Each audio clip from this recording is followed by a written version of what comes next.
కథలు జరుగుతుంటాడు, 4-5 కథలు జరుగుతుంటుంది. ఏ కథ ఎటు నుంచి లీడ్ అవుతుంది, ఏ కథ నాట్ ఓపెన్ అవుతుంది, ఏ కథ టై అవుతుందో తెలియదు. So it's very racy and అంటే చాలా అంటే కన్ఫ్యూజింగ్గా ఉంటుంది కానీ ఇట్ విల్ బి వెరీ అంటే ఒక చిన్న ఎక్సైటింగ్గా ఉంటుంది. ఎలా రాసుకున్నారు అన్నది చిన్న ఆశ్చర్యం కూడా ఉంటుంది. అండ్ ఐ థింక్ అనిల్ గారు is done a fantastic job. And Anil గారు బీన్ అంటే నేను పొలిమేర చూసినప్పుడు కానివ్వండి, 1 కానీ 2 కానివ్వండి, నాకు ఆయన రైటింగ్ స్కిల్స్ ఎస్పెషలీ అంటే హౌ హీ డీల్స్ ఇలాంటి సస్పెన్స్ థ్రిల్లర్స్ అనేది నాకు అంటే screen play I think his best story and screen play. The way he writes డిఫరెంట్గా రాసుకుంటారు. మన జనరల్గా A to Z రాస్తుంటే Z నుంచి Aకి వస్తుంటాడు. సో అలా ఆలోచించి డిఫరెంట్గా వచ్చిన ఈ ప్రోడక్ట్. అండ్ నాని పొద్దున్నప్పుడు హల్దీ చేసుకుని జల్దీగా వచ్చాడు ఇక్కడికి. సో రేపు పెళ్లి కొడుకు చేస్తున్నారు అండ్ ఎల్లుండ అది ఇందాక చాలామంది అంటే నాకు తెలిసి చాలామంది డైరెక్టర్స్ నేను చేసినప్పుడు చాలామంది కొత్తలతో చేశానండి. అందరూ ఏంటంటే అన్న ఫస్ట్ ఇల్లు సినిమా చేయాలి, పెద్ద హిట్ కొట్టాలి, దాని తర్వాత ఒక ఇల్లు కట్టుకోవాలి, దాని తర్వాత మ్యారేజ్ చేసుకొని సెటిల్ అవ్వాలనుకుంటారు. So I think Nani confidence మీకు చూస్తే తెలిసిపోతుంది. 13వ తారీఖున అంటే 2 మేజర్ ఈవెంట్స్ లైఫ్లో పక్కనే విత్ ఇన్ వీక్ స్పాన్లో పెట్టుకున్నాడు. I think Nani all the very best and congratulations for your marriage.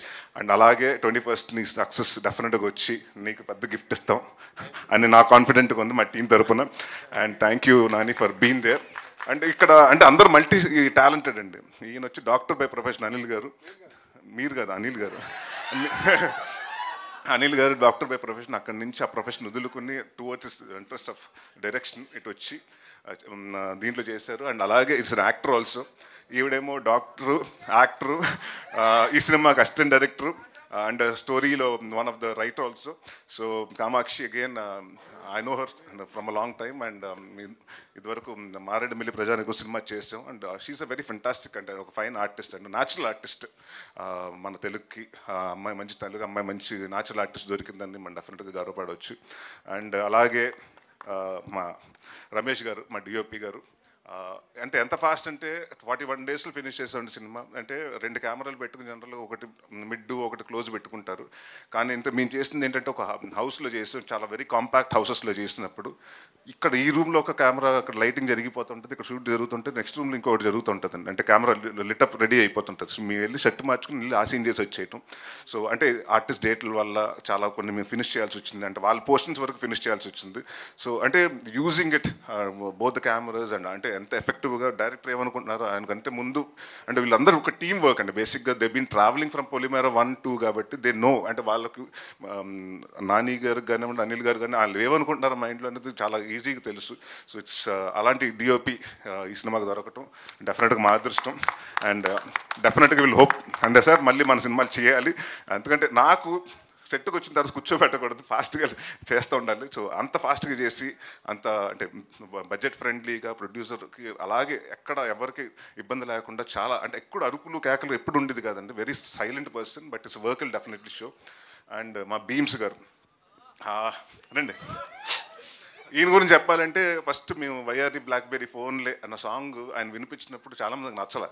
ఇదేంటి సాంగ్ ఇలా ఉంది, సర్ర ఏంటి అది ఇదని చాలామంది చెప్తే నేను బాగా నమ్మాను. లేదంటే కొడతది ఆ సాంగ్ నమ్మండి అంటే ఆ సినిమా చాలామంది అండి అప్పుడు ఆ సినిమా చేసినప్పుడు డైరెక్టర్స్ కానివ్వండి, ప్రొడ్యూసర్స్ కానీ అందరికి వచ్చిన డౌట్ ఉండేదండి. దాని తర్వాత లేదంటే కైలాష్ గారు పాడితే బాగుంటుందని ఆ సినిమా ఆ సాంగ్ అలా హిట్ అయింది. అండ్ బాబు రాంబాబు అన్న సినిమా అసలు సాంగే లేదు ఆ సినిమాలో, కేవ్ కేకలో. ఈయన ఒకరోజు గోల్కొండ హోటల్లో షూటింగ్ జరుగుతుంటే కేవ్ కేక అప్పుడు వచ్చారు. ఒక ట్యూన్ ఇవ్వాలండి మా క్లైమాక్స్కి సాంగ్కి. ఆయన ఏదో చేస్తుంటే నాకు నచ్చలేదు. దాని తర్వాత నేను చెప్పాను అంటే మొహమాటం లేకుండా చెప్పేసి అంటే చాలామందికి ఏంటంటే తీసుకోలేరు, నో అంటే తీసుకోలేరు. భీమ్ గారికి అలాగ ఉండదు, బాగాలేదంటే అవునా బాగాలేదు ఇంకోటి చేసేద్దాం అంటారు.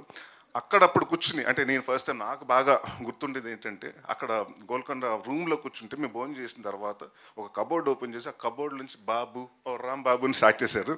సో అది ఇంత పెద్ద హిట్ అయ్యి ఇవాళ కూడా ఎక్కడికైనా వెళ్తే సంగీత్స్లో కానివ్వండి ఎక్కడన్నా బాగా వినిపించే సాంగ్.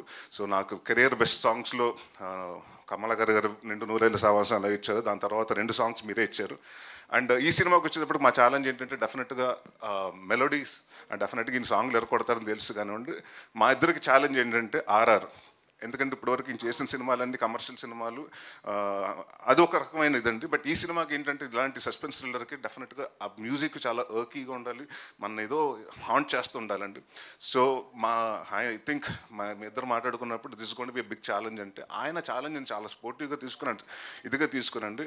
డెఫినెట్గా ఈ సినిమా రిలీజ్ అయిన తర్వాత నా గురించి ఎంత రాస్తారో తెలియదు కానీ భీమ్స్ గారి గురించి మాత్రం 4-5 లైన్స్ ఎక్కువ రాస్తారు ఆయన, ఎస్పెషలీ బ్యాక్గ్రౌండ్ స్కోర్ గురించి. And I'm very proud. And ఎప్పుడో రావాల్సిన సక్సెస్ ఇప్పుడు వచ్చింది, ఆయన నెవర్ లేట్, ఎప్పుడు లేదు. బట్ ఇంకా పెద్ద సక్సెస్ అయ్యి ఇంకా భారీ ప్రాజెక్టులు, పాన్ ఇండియా ప్రాజెక్టులు కూడా చేయాలని కోరుకుంటున్నాను. ఆల్ ది బెస్ట్ భీమ్స్ గారు. అండ్ ఇప్పుడు మోస్ట్ ఎలిజిబుల్ బ్యాచులర్ జీవన్ గారి గురించి మాట్లాడుకుందాం. ఇంతే, ఇలాగే అందరితోటి ఇక్కడ ఎంతమంది మగాళ్ళు ఉంటే మాట్లాడ్డా ఆయన, సెట్లో కూడా అంతే, ఎక్కడ ఆడవాళ్ళు ఉంటే అక్కడికి వెళ్ళిపోయి మాట్లాడుతుంటాడు. So very fantastic person and very, అంటే చాలా సెట్లో కూడా, ఎందుకంటే మీరు చాలా సీరియస్ సినిమా, ఇంటెన్స్ సినిమా చేస్తున్నాం, ఆ మూడ్లు అలా మెయింటైన్ చేస్తుంటే కూడా ఆ మూడ్ని వచ్చి చెడగొట్టడం ఉండేవాడు ఈయన.